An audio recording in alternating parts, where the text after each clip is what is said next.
Bismillahirrahmanirrahim. Assalamualaikum warahmatullahi wabarakatuh. Alhamdulillahirabbil alamin. Alhamdulillah, puji syukur kita kepada Allah atas rahmat karunia yang telah Allah berikan kepada kita semua. Saya dengan Ratoni, mahasiswa STEBI Global Mulia Cikarang dengan prodi Ekonomi Syariah. Insyaallah saya akan mempresentasikan tugas dari Bapak Suherman dengan mata kuliah Akidah Islam. Langsung saja saya mulai. Akidah Islam yang akan dibahas tentang iman kepada Allah Subhanahu wa taala. Yang pertama,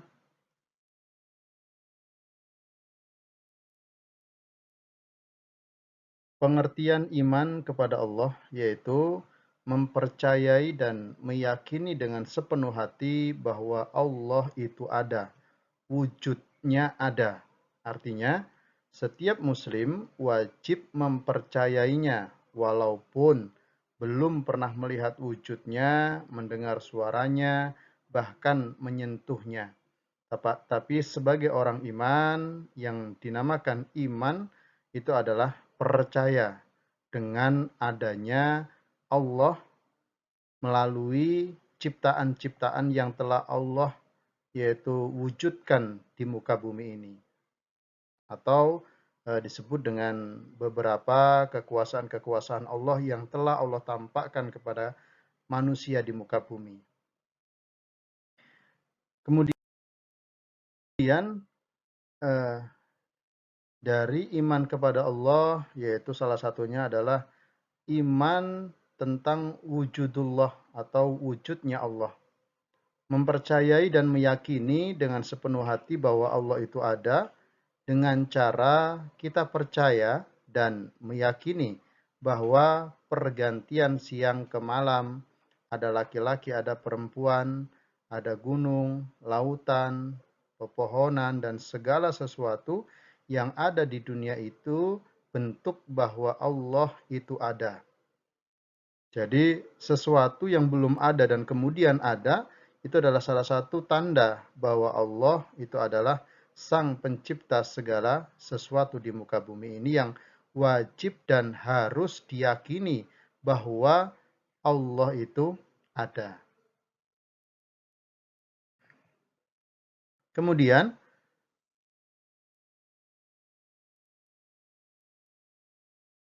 iman tentang tauhidullah, mengesahkan Allah. Apa itu tauhid?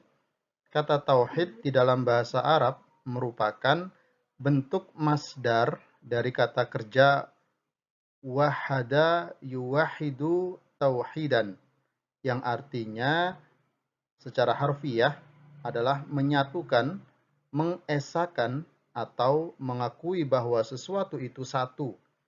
Dengan demikian, secara bahasa, tauhidullah berarti menyatukan Allah.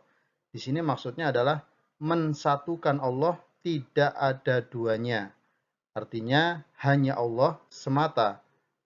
Mengesahkan Allah atau mengakui bahwa Allah itu satu.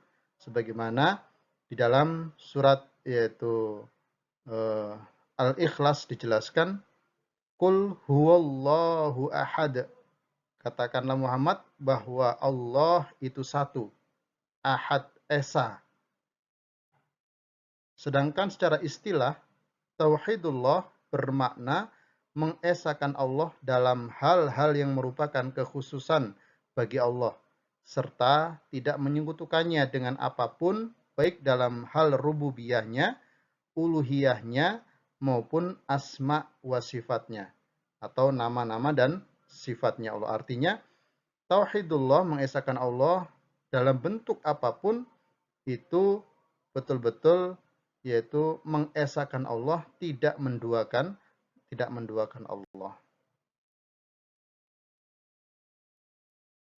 Kemudian dari penjelasan tauhidullah tadi ada beberapa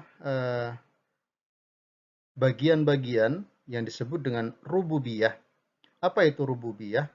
Rububiyah yang pertama adalah penjelasan tentang Tuhan adalah pengatur segala sesuatu, Dia pemiliknya, Dia pencipta aturannya, dan pemberi rizkinya. Jadi secara rububiyah, iman kepada Allah secara rububiyah bahwa yaitu mengimani, mempercayai bahwa Allah adalah pencipta alam semesta yang mengatur segala isi yang ada di alam semesta tersebut, termasuk menjamin kehidupan rizki yaitu penghuni alam semesta tersebut. Itu secara rububiyah. Adapun secara ilahiyah yaitu mengesahkan Allah dalam bentuk beribadah hanya kepadanya, berdoa kepada Allah, meminta kepada Allah, melibatkan Allah dalam semua aktivitas kita. Secara ilahiyah artinya yaitu kita mengesahkan Allah dan menyertakan Allah dalam bentuk apapun segala aktivitas yang kita kerjakan. Artinya segala sesuatu yang akan kita mulai hendaknya didahului dengan kalimat yang mengesahkan kepada Allah. Contoh, salah satunya ketika kita akan yaitu memulai aktivitas, hendaknya kita mendahului dengan kalimat basmalah atau bismillahirrahmanirrahim. Ini salah satu bentuk contoh kita iman kepada Allah dengan bentuk ilahiyah. Kemudian asma wa sifat. Jadi beriman kepada Allah tentang asma nama-nama Allah, wa sifat dan sifat-sifatnya Allah. Beriman kepada nama-nama Allah Subhanahu wa taala dan sifat-sifatnya sebagaimana diterangkan dalam Al-Qur'an dan yang juga sudah diterangkan kepada Rasulnya. Artinya dengan nama-nama Allah yang berjumlah 99 nama dan sifat-sifatnya Allah, kita juga wajib mengimaninya, mempercayainya dengan yaitu mengesahkan hanya kepada Allah. Ketika kita bisa membahas tentang yaitu asma wa sifat, tentang 99 nama yang telah yaitu secara masyhur disebutkan tentang Asmaul Husna atau terkenal dengan Asmaul Husna, itu banyak sekali kekuasaan-kekuasaan yang Allah terangkan, yang di situ kita akan berdecak kagum dengan kekuasaan-kekuasaan yang telah Allah yaitu miliki dari asma wa sifat di dalam 99 nama tersebut. Dan kita wajib mengimani asma wa sifat tersebut. Hakikat dan dampak la ilaha illallah atau disebut dengan yaitu tauhid. Hakikat dari tauhid itu sendiri adalah memurnikan ibadah hanya kepada Allah Ta'ala dan tidak menyekutukannya dengan sesuatu apapun. Jadi betul-betul hanya kepada Allah, tidak ada yang lain. Kalau di dalam hadis dijelaskan, kalau di dalam firman Allah itu dibahas tentang yarjuna rahmatahu wa yakhafuna adzabah, atau innallaha la yaqbalu minal amal illa ma kana lahu khalisan wa batughiya bihi wajhu. Jadi berharap dengan ridhonya Allah dan ingin terhindar dari murkanya Allah. Ini salah satu bentuk cara kita yaitu mengimani tentang tauhid kepada Allah, mengesahkan Allah, hanya kepada Allah, tidak menyekutukan sesuatu apapun.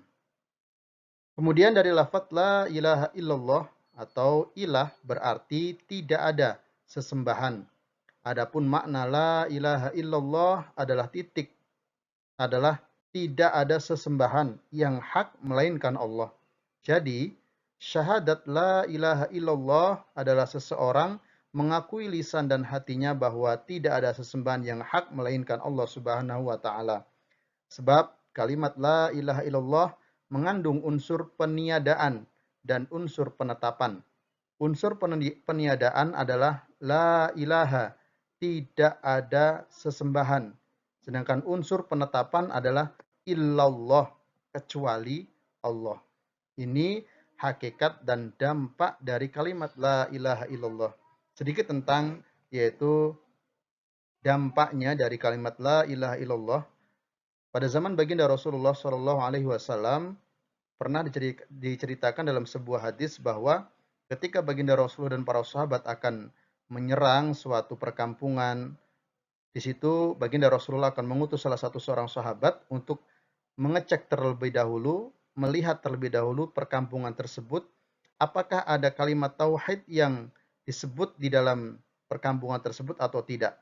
Ketika menjumpai ada salah satu penduduk yang di situ mengerjakan tauhid kepada Allah, entah itu secara yaitu eh, sendiri ataupun secara kelompok, ketika desa tersebut ditemui ada penduduk yang di situ mengerjakan sholat atau bahkan membaca Al-Quran dan lain sebagainya, yang di situ dalam bentuk mengesahkan kepada Allah, maka baginda Rasulullah dan para sahabatnya akan menunda, tidak yaitu jadi menyerang perkampungan tersebut. Karena salah satu batas dari kalimat la ilaha illallah atau tauhid kepada Allah atau syahadat kepada Allah itu adalah salah satu bentuk, yaitu eh, ketika seseorang sudah melafadzkan dua kalimat syahadat atau kalimat la ilaha illallah, maka haram baginya beberapa keharuman bagi sesama kaum muslim.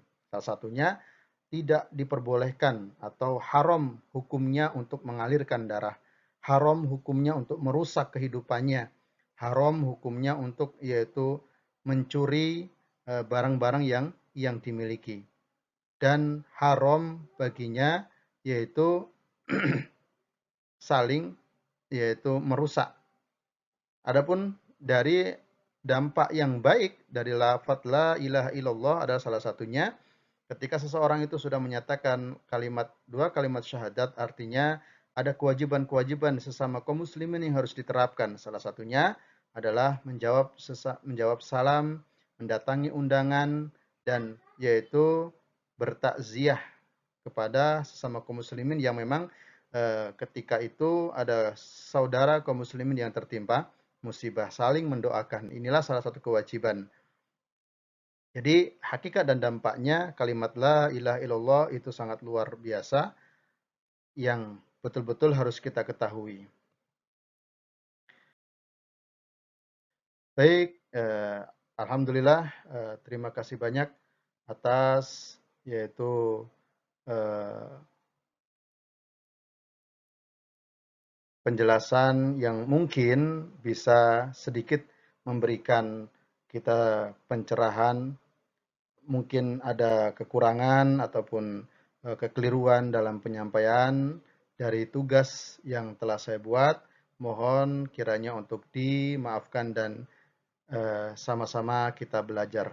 Dari saya, Ratoni, Prodi Ekonomi Syariah, STEBI Global Mulia Cikarang, mengucapkan terima kasih. Wabillahi taufiq wal hidayah. Wassalamualaikum warahmatullahi wabarakatuh.